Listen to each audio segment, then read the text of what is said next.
കണ്ണേറ് എന്നത് എന്താണ്? ഇത് യാഥാർത്ഥ്യമാണോ? അസ്സലാമു അലൈക്കും വറഹ്മത്തുള്ളാഹി വബറകാതുഹു. പലപ്പോഴും നമ്മൾ കേൾക്കാറുണ്ട്, അവനു കണ്ണേറ് പറ്റി, വീട്ടിൽ പെട്ടെന്ന് പ്രശ്നങ്ങൾ തുടങ്ങി, കുഞ്ഞിന് പെട്ടെന്ന് അസുഖം വന്നു എന്നിങ്ങനെ. ഈ കണ്ണേറ് വെറും വിശ്വാസം മാത്രമാണോ? അതോ അതിൽ യാഥാർത്ഥ്യമുണ്ടോ? കണ്ണേറ് എങ്ങനെയാണ് ഉണ്ടാകുന്നത്? അതിൻ്റെ ലക്ഷണങ്ങൾ എന്തൊക്കെയാണ്? അതിൽ നിന്നും രക്ഷപ്പെടാനുള്ള മാർഗങ്ങൾ എന്തൊക്കെയാണ്? അതിനെക്കുറിച്ചാണ് ഇന്നത്തെ വീഡിയോയിൽ സംസാരിക്കുന്നത്. എല്ലാവരും വീഡിയോ സ്കിപ്പ് ചെയ്യാതെ കാണുക. ഇസ്ലാമിൽ കണ്ണേറ് യാഥാർത്ഥ്യമാണ് എന്ന് വ്യക്തമായി പറയുന്നുണ്ട്. അഥവാ കണ്ണേറ് സത്യമാണ്.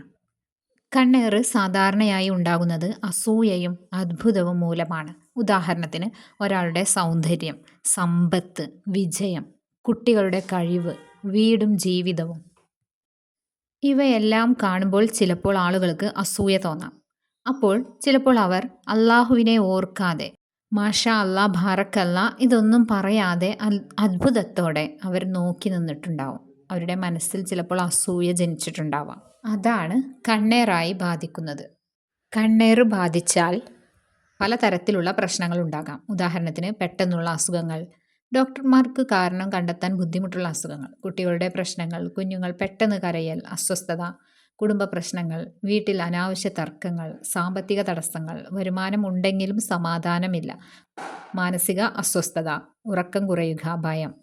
എന്നാൽ എല്ലാ പ്രശ്നവും കണ്ണേറാണെന്ന് പറയാൻ പാടില്ല. ഇതൊരു കാരണമായും ഉണ്ടാകാം.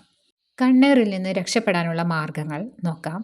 ഇസ്ലാം നമ്മെ പല മാർഗങ്ങൾ പഠിപ്പിക്കുന്നു. ഖുർആൻ പാരായണം ചെയ്യുക, പ്രത്യേകിച്ച് സൂറത്തുൽ ഫലക്ക്, സൂറത്തുൽ നാസ്, ആയത്തുൽ കുർസി ഇവയെല്ലാം ഓതുന്നതും വലിയ സംരക്ഷണമാണ്.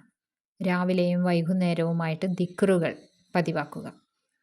മാഷാ അല്ലാ ബാറക്കല്ലാ എന്ന് പറയുക. ദുആ ചെയ്യുക.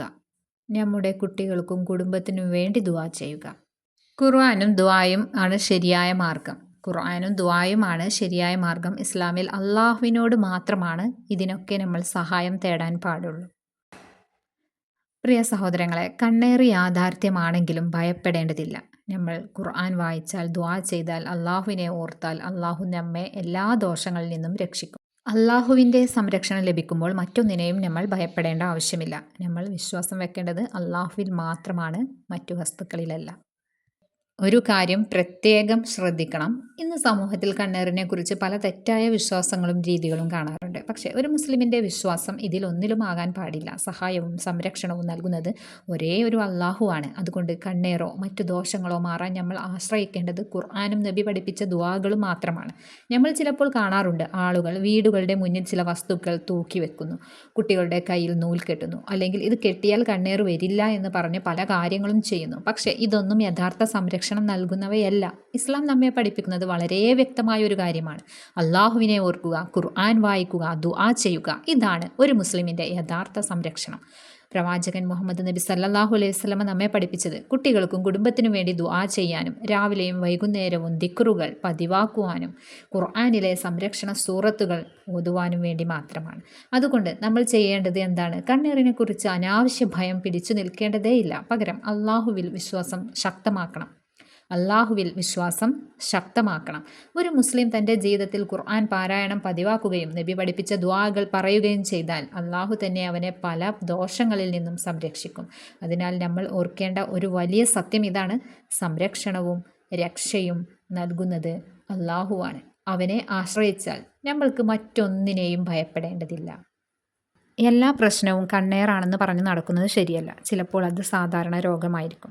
അതുകൊണ്ട് ചികിത്സയും വേണം, അള്ളാഹുവിൽ വിശ്വാസവും വേണം. ഒരു മുസ്ലിം ചെയ്യേണ്ടത് ഇതാണ്: ശരിയായ ചികിത്സ തേടുക, കൂടാതെ അള്ളാഹുവിനോട് സഹായം ചോദിക്കുക. അങ്ങനെ ചെയ്താൽ അള്ളാഹു തന്നെ നമുക്ക് ശിഫ നൽകുന്നതാണ്.